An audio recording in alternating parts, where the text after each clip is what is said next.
अभी तक मेरे यूट्यूब चैनल सब्सक्राइब नहीं किया है तो प्लीज़ मेरे यूट्यूब चैनल को सब्सक्राइब कर लें और बेल आइकन दबाना बिल्कुल भी ना भूलें। तो आज हम बात करने वाले हैं CA++ इंडिपेंडेंट होमोफिलिक सेल सब स्ट्रेटम एडेशन।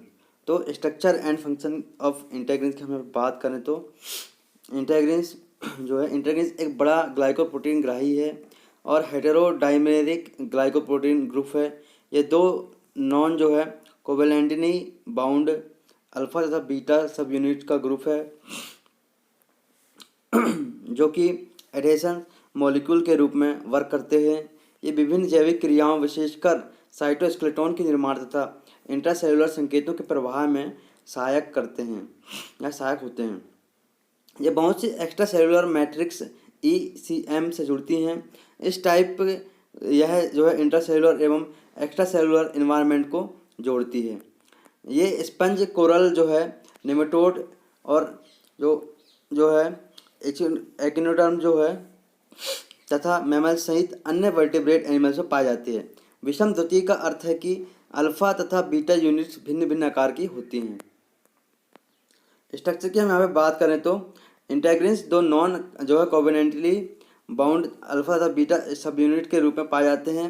ये दोनों ही डाइमर एक्स्ट्रा सेलुलर के डोमेन पर NH2 तथा एक्स्ट्रा सेलुलर डोमेन पर COOH पाया जाता है।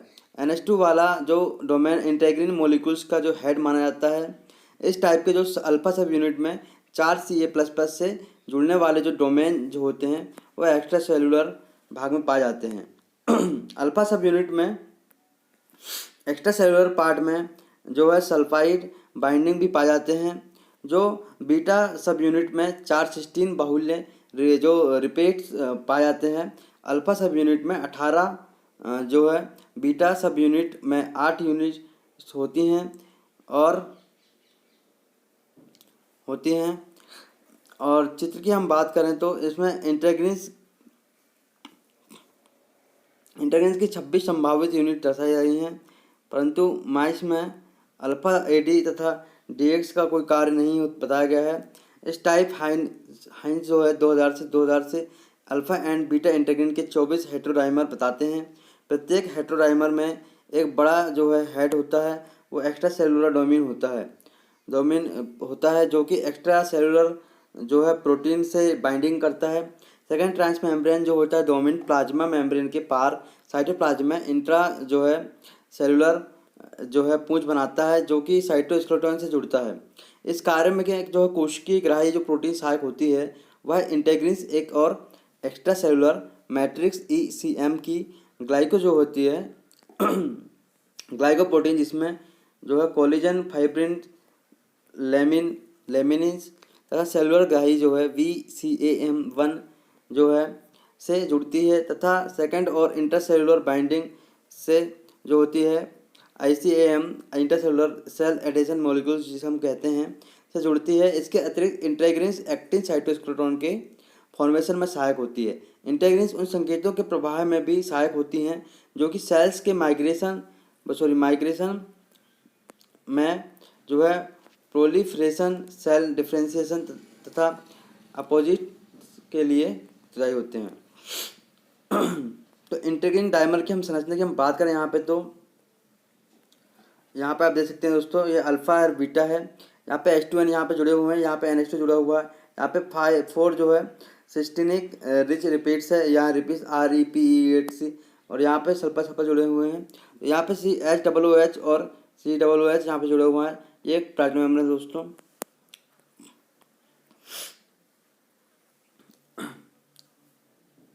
इंटेग्रिन्स के विभिन्न डोमेन में अमीनो एसिड की संख्या होती है। इंटेग्रिन का एक्स्ट्रा सेलुलर डोमेन है वह होता है सिरा बड़ा होता है। यह संरचना 80 से 150 किलो डाल्टन की होती है। ट्रांसमेम्ब्रेन डोमेन एक स्पिनर के समान एकल संरचना अल्फा तथा बीटा सब यूनिट में एक संख्या संरचना होती है जिसे 25 से 29 अमीनो एसिड पाए जाते हैं। अक्रियाशील इंटेग्रिन की होती है TM सब यूनिट्स के एक जटिल कोलाइड कोइल संरचना होती है। साइटोप्लाज्म में पाए जाने वाला इंटेग्रिन्स का डोमेन छोटा होता है तथा इसमें 10 से 70 अमीनो एसिड होते हैं। इसमें B4 सब यूनिट में 1000 अमीनो एसिड पाए जाते हैं। हम क्लासिफिकेशन ऑफ इंटेग्रिन्स एंड जो है देयर एसोसिएशन की बात करें तो इंटेग्रिन्स जो होते हैं दोस्तों वो ECM जो है कैलेमिन्स, कोलेजिन तथा फाइब्रोनोएक्टिन से अल्फा तथा बीटा इंटेग्रिन सब यूनिट के द्वारा जो होता है स्पेसिफिक एक्स्ट्रा सेलुलर जो है डोमेन सिरे से जुड़ती हैं। एग्जाम्पल के लिए हम बात कर सकते हैं अल्फ़ा और beta, alpha beta B1, alpha 10 B1 तथा अल्फ़ा 10 B1 कोलेजन से जुड़ती है। इसी type alpha 3 beta, alpha 6 beta B6 B1 B4 A7 तथा अल्फ़ा 1 लेमिनी से जुड़ते हैं। और फाइब्रोनोक्सन का जो रिलेशन होता है अल्फ़ा 5 बीटा और alpha 8 beta, alpha 1 beta beta 3 तथा अल्फ़ा यू बीटा से होता है। इसी type alpha 3 beta 7, alpha 4 beta 7, alpha 4 beta तथा बीटा 2 जो है लोकोसाइट से संबंधित रहती हैं। ये डायग्राम है दोस्तों, यहाँ पे कोलेजन है, देख सकते हैं आप किस टाइप से, मतलब बीटा 1 के जो है alpha 2, alpha 10, alpha 11, beta 1, beta 7, beta 6, B4, beta 3, यहाँ पे लेमिनी से भी इसी प्रकार जुड़ी हुई दोस्तों। तो आप देख सकते हैं ये जो है इंटरग्रीन जो है कोलेजिन तथा लेमिनी से जुड़ने वाली जो सब यूनिट्स होती हैं। और दूसरा नंबर जो है दोस्तों B नंबर का वो है फाइब्रोएक्टिन से जुड़ने वाली सब यूनिट। और चौथा नंबर का जो है दोस्तों वो है ल्यूकोसाइट से जुड़ने वाली सब यूनिट। इंटरग्रीन सिग्नलिंग की हम बात करें सिग्नलिंग की तो इंटरग्रीन्स जो है इंटरसेलुलर सिग्नल्स को जो है ट्रांसड्यूस करती है, परंतु इनमें कोई काइनेज क्रिया नहीं होती है, परंतु वे एक्स्ट्रा सेलुलर मैट्रिक्स ECM तथा इंट्रासेलुलर मैट्रिक्स के एक्टिन साइटोस्केलेटन के जो ऑर्गेनाइजेशन जो होती है सेल की गतिविधि तथा अन्य बहुत से सिग्नल्स तथा पाथवे को कंट्रोल करती है। इनका एक्स्ट्रा सेलुलर डोमेन विभिन्न टाइप से बाइंडिंग बनाता है, जबकि इंट्रासेलुलर डोमेन साइटोस्केलेटन प्रोटीन से बाइंडिंग करता है। इस टाइप यह जो है रिलेशन सेल्स के बाहर तथा अंदर के जो है सिग्नल्स को यहाँ पे जो बाई डायरेक्शन में जो सिग्नल होते हैं उनको प्लाज्मा मेम्ब्रेन से होकर अनुमति देता है। इनसाइड आउट सिग्नलिंग की हम बात करें यहाँ पे तो सेल के अंदर से बाहर की और सिग्नल्स का प्रवाह हुई कई काइक जो है फेसेस में के लिए अति यूजफुल होता है। हम एग्जांपल्स की बात करें यहाँ पे तो एग्जांपल के लिए जब समवन जो होता है जो न्यास जो होता है जो वेस्कुलेटर जो होता है चोट लगती है तो बाहर से संकेत प्राप्त होते हैं, या बॉडी में कहीं सूजन भी हो जाती है हमें तो यह क्रिया प्रारंभ हो जाती है। इंटेग्रिन का यह गुण अन्य बहुत सी प्रोसेस में जो है सहायक होता है। अंदर से बाहर की ओर जो सिग्नल जाने वाले में प्रमुख कार्य जो एक्स्ट्रासेलुलर मैट्रिक्स के प्रति इंटेग्रिन्स की जो ग्राह्यता प्रभावित करता है।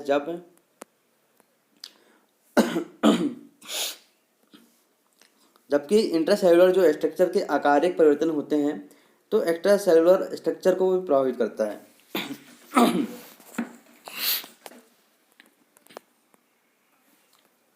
जब इंटेग्रिन्स अक्रियाशील विश्राम की अवस्था में होता है तब उनका एक्स्ट्रासेलुलर भाग मुड़ा होता है, जबकि इंट्रासेलुलर भाग जो होता है प्लाज्मा मेम्ब्रेन से संबंधित रहता है। इंटेग्रिन्स की अल्फा तथा बीटा सब यूनिट्स तथा इंट्रासेलुलर जो होती है साइटोप्लाज्म के सॉल्ट ब्रिज पाया जाता है। और ह्यूगेस ETL ने 1995 में तथा उसके साथियों ने बताया कि सॉल्ट ब्रिज सभी इंटेग्रिन्स में नहीं पाया जाता है, परंतु जहाँ पाया जाता है वहाँ पर यह इंटेग्रिन्स को अक्रियाशील अवस्था में रखने में सहायक होता है। साइटोप्लाज्म की और इंटेग्रिन्स की जो पूंछ होती है उसका नीचे का भाग जो होता है वह इंटेग्रिन्स को क्रियाशील करने में सहायक होता है। इस पार्ट में जो सर्वप्रथम टेलिन तथा काइनेडिन जो होती है वो बीटा सब यूनिट की पूंछ से जुड़ती है जो कि साइटोप्लाज्म से होते हैं। और जो होती है टेलिन की क्रियाशील जो होती है वो संभवतः फॉस्फोटिडिल इनोसिटोल जो होती है 4,5 बाईफास्फेट P1 P2 का विशेष महत्व है। क्रियाशील टेलिन P1 PKIY से मिलकर P1 P2 के उत्पादन को बढ़ाती है। P1 P2 जो होती है टेलिन जो होती है विंसुलिन जो होती है तथा अन्य फोकल बॉन्ड FA प्रोटीन को कंट्रोल करता है। तो दोस्तों तो यहाँ पे फोकल करता है। तो प्लाज्मा मेम्ब्रेन जो होती है लगा हुआ जड़ एफ का निर्माण होता है। साइटोस्केलेटन का फॉर्मेशन जो होता है दोस्तों वह होना प्रारंभ हो जाता है और एफ में पाई जाने वाली प्रोटीन भिन्न होती है। तो फर्स्ट की हम बात करें तो एक्टिन से सीधा बाइंडिंग बनाने वाली प्रोटीन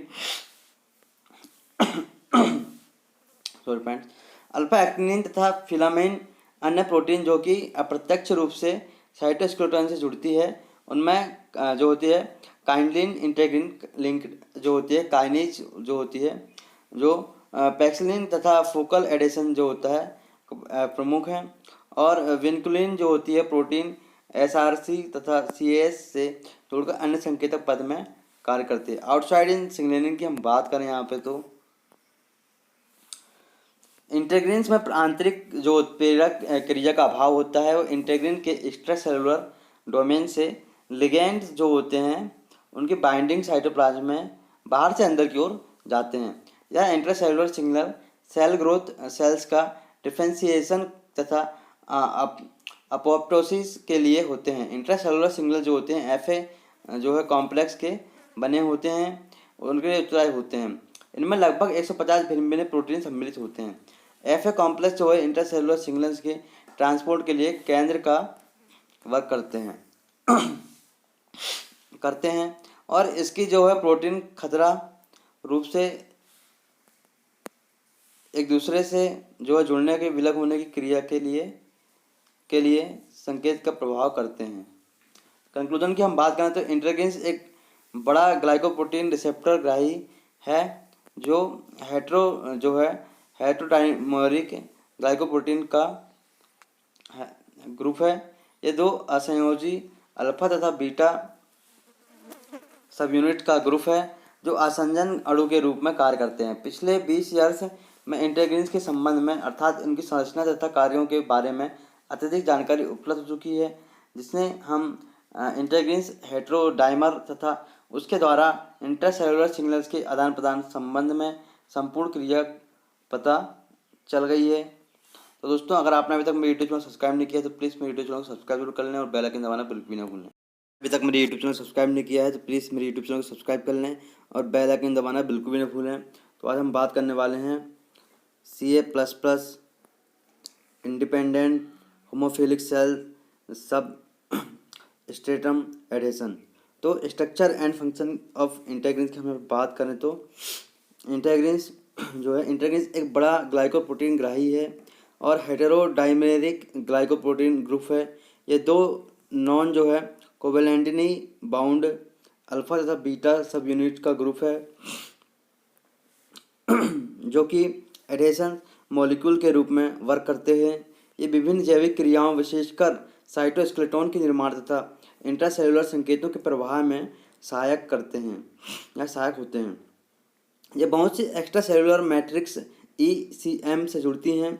इस टाइप यह जो है इंट्रासेलुलर एवं एक्स्ट्रा सेलुलर इन्वायरमेंट को जोड़ती है। ये स्पंज, कोरल जो है, नेमेटोड और जो है एकिनोडर्म जो है तथा मैमल सहित अन्य वर्टिब्रेट एनिमल्स में पाई जाती है।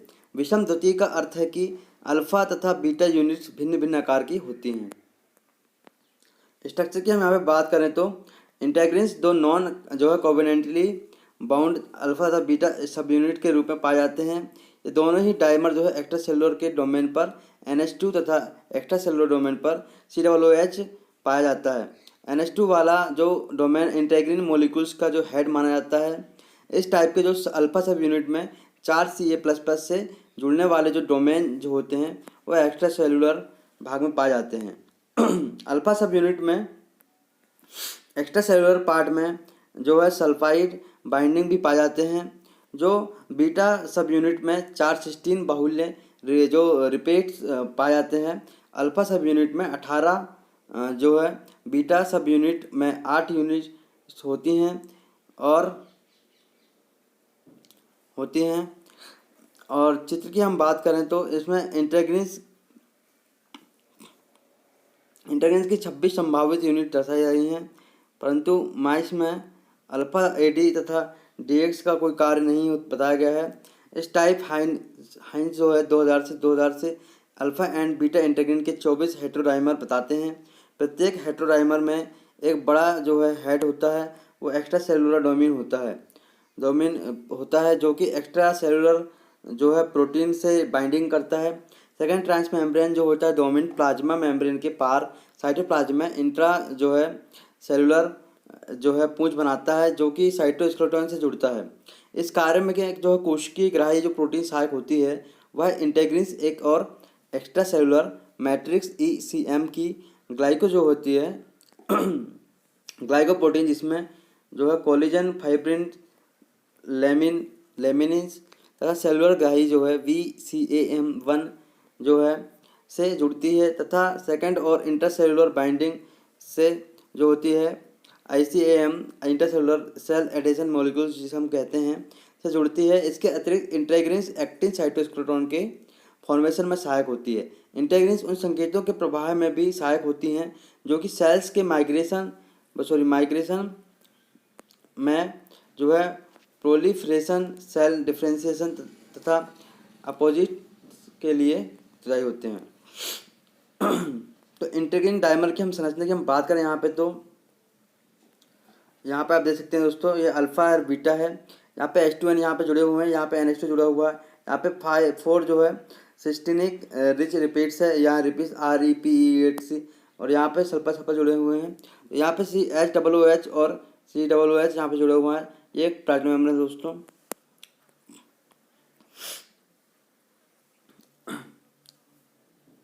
इंटेग्रिन्स के विभिन्न डोमेन में अमीनो एसिड की संख्या जो होती है, इंटेग्रिन का जो एक्स्ट्रा सेलुलर डोमेन है वह जो होता है सिरा बड़ा होता है। यह संरचना 80 से 150 किलो डाल्टन की होती है। ट्रांसमेम्ब्रेन डोमेन एक स्पिनर के समान एकल संरचना अल्फा तथा बीटा सब यूनिट में एक संख्या संरचना होती है जिसे 25 से 29 अमीनो एसिड पाए जाते हैं। अक्रियाशील इंटेग्रिन की जो होती है TM सब यूनिट्स के एक जटिल कोइल संरचना होती है। साइटोप्लाज्म पाए जाने वाला जो इंटेग्रिन्स का डोमेन छोटा होता है तथा इसमें 10 से 70 जो है अमीनो एसिड होते हैं। इसमें B4 सब यूनिट में 1000 अमीनो एसिड पाए जाते हैं। हम क्लासिफिकेशन ऑफ इंटेग्रिन्स एंड जो है देयर एसोसिएशन की बात करें तो इंटेग्रिन्स जो होते हैं दोस्तों वो ECM जो है कैलेमिन्स कोलेजिन तथा फाइब्रोनोएक्टिन से अल्फा तथा बीटा इंटेग्रिन सब यूनिट के द्वारा जो होता है स्पेसिफिक एक्स्ट्रा सेलुलर जो है डोमेन सिरे से जुड़ती हैं। एग्जाम्पल के लिए हम बात कर सकते हैं alpha beta B1, alpha 10 B1 तथा अल्फ़ा 10 B1 कोलेजन से जुड़ती है। इसी type alpha 3 beta, alpha 6 beta B6 B1 B4 A7 तथा अल्फ़ा 1 लेमिनी से जुड़ते हैं। और फाइब्रोनोक्सन का जो रिलेशन होता है अल्फ़ा 5 बीटा और alpha 8 beta, alpha 1 beta beta 3 तथा अल्फ़ा U बीटा से होता है। इसी type alpha 3 beta 7, alpha 4 beta 7, alpha 4 beta तथा बीटा 2 जो है लोकोसाइट से संबंधित रहती हैं। ये डायग्राम है दोस्तों। यहाँ पे कोलेजन है, देख सकते हैं आप किस टाइप से, मतलब बीटा 1 के जो है alpha 2, alpha 10, alpha 11, beta 1, beta 7, beta 6, B4, beta 3। यहाँ पे लेमिनी से भी इसी प्रकार जुड़ी हुई दोस्तों। तो आप देख सकते हैं ये जो है इंटेग्रिन जो है कोलेजिन तथा लेमिनी से जुड़ने वाली जो सब यूनिट्स होती हैं। और दूसरा नंबर जो है दोस्तों B नंबर का वो है फाइब्रोएक्टिन से जुड़ने वाली सब यूनिट। और चौथा नंबर का जो है दोस्तों वो है ल्यूकोसाइट से जुड़ने वाली सब यूनिट। इंटेग्रिन सिग्नलिंग की हम बात करें सिग्नलिंग की, तो इंटेग्रिन्स जो है इंटरसेलुलर सिग्नल्स को जो है ट्रांसड्यूस करती है, परंतु इनमें कोई काइनेज क्रिया नहीं होती है, परंतु वे एक्स्ट्रा सेलुलर मैट्रिक्स ECM तथा इंटरसेलुलर मैट्रिक्स के एक्टिन साइटोस्केलेटन के जो ऑर्गेनाइजेशन जो होती है सेल की गति तथा अन्य बहुत से सिग्नल्स तथा पाथवे को कंट्रोल करती है। इनका एक्स्ट्रा सेलुलर डोमेन विभिन्न टाइप से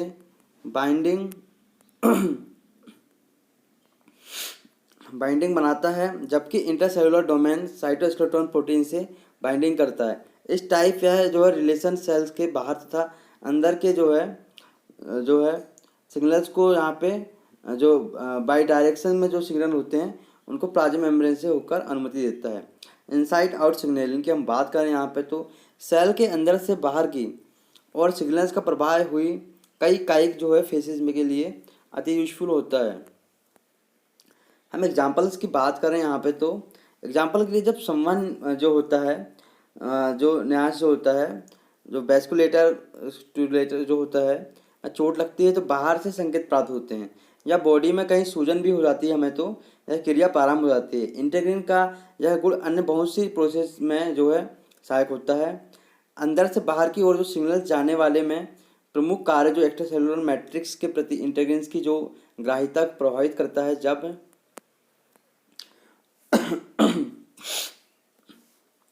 जबकि इंट्रासेलुलर जो स्ट्रक्चर के आकारिक परिवर्तन होते हैं तो एक्स्ट्रासेलुलर स्ट्रक्चर को भी प्रभावित करता है।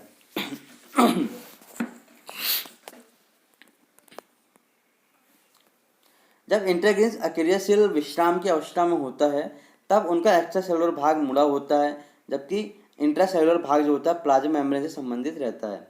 इंटीग्रिन्स की अल्फा तथा बीटा सब यूनिट्स तथा इंट्रासेलुलर जो होती है साइटोप्लाज्म के सॉल्ट ब्रिज पाया जाता है, और ह्यूगेस इटी एल ने 1995 में तथा उसके साथियों ने बताया कि सॉल्ट ब्रिज सभी इंटीग्रिन्स में नहीं पाया जाता है, परंतु जहाँ पाया जाता है वहाँ पर यह इंटीग्रिन्स को अक्रियाशील अवस्था में रखने में सहायक होता है। साइटोप्लाज्म की और इंटीग्रिन्स की जो पूंछ होती है उसका नीचे का भाग जो होता है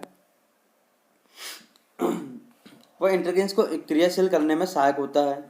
इस पार्ट में जो सर्वप्रथम टेलिन तथा काइनेडिन जो होती है वो बीटा सब यूनिट की पूंछ से जुड़ती है जो कि साइटोप्लाज्म से होते हैं, और जो होती है टेलिन की क्रियाशील जो होती है वो संभवतः फॉस्फोटिडिल इनोसिटोल जो होती है 4,5 बाईफास्फेट P1 P2 का विशेष महत्व है। क्रियाशील टेलिन P1 PKIY से मिलकर P1 P2 के उत्पादन को बढ़ाती है। P1 P2 जो होती है टेलिन जो होती है विंसुलिन जो होती है तथा अन्य फोकल बॉन्ड FA प्रोटीन को कंट्रोल करता है। तो दोस्तों तो यहाँ पे फोकल करता है। तो प्लाज्मा मेम्ब्रेन जो होती है लगा हुआ जड़ FA का निर्माण होता है। साइटोस्केलेटन का फॉर्मेशन जो होता है दोस्तों वह होना प्रारंभ हो जाता है, और FA में पाई जाने वाली प्रोटीन भिन्न होती है। तो फर्स्ट की हम बात करें तो एक्टिन से सीधा बाइंडिंग बनाने वाली protein sorry friends, alpha actinin तथा फिलामेन अन्य प्रोटीन जो कि अप्रत्यक्ष रूप से साइटोस्केलेटन से जुड़ती है उनमें जो होती है काइनेलिन इंटीग्रिन लिंक जो होती है, काइनेज जो होती है, जो पैक्सिलिन तथा फोकल एडेशन जो होता है प्रमुख है, और विनकुलिन जो होती है प्रोटीन SRC तथा CAS से जोड़कर अन्य संकेतक पद में कार्य करते हैं। आउटसाइड इन सिग्नलिंग की हम बात करें यहाँ पे, तो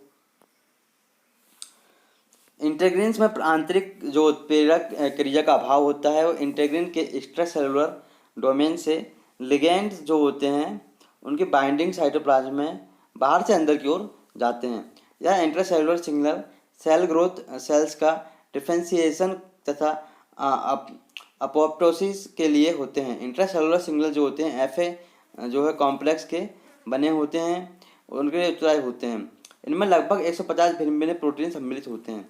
FA कॉम्प्लेक्स जो है इंट्रासेलुलर सिग्नल्स के ट्रांसपोर्ट के लिए केंद्र का वर्क करते हैं, और इसकी जो है प्रोटीन खतरा रूप से एक दूसरे से जो है जुड़ने के विलग होने की क्रिया के लिए संकेत का प्रभाव करते हैं। कंक्लूजन की हम बात करें तो इंटीग्रिन्स एक बड़ा ग्लाइकोप्रोटीन रिसेप्टर ग्राही है जो हेटेरोडाइमरिक ग्लाइकोप्रोटीन का ग्रुप है। ये दो असंयोजी अल्फा तथा बीटा सब यूनिट का ग्रुप है जो आसंजन अणु के रूप में कार्य करते हैं। पिछले 20 ईयर्स में इंटीग्रिन्स के संबंध में अर्थात इनकी संरचना तथा कार्यों के बारे में अत्यधिक जानकारी उपलब्ध हो चुकी है, जिसने हम इंटीग्रिन्स हेटेरोडाइमर तथा उसके द्वारा इंट्रासेलुलर सिग्नल्स के आदान प्रदान संबंध में संपूर्ण क्रिया पता चल गई है। तो दोस्तों अगर आपने अभी तक मेरे यूट्यूब चैनल सब्सक्राइब नहीं किया तो प्लीज़ मेरे यूट्यूब चैनल को सब्सक्राइब जरूर कर लें और बेल आइकन दबाना बिल्कुल भी ना भूलें।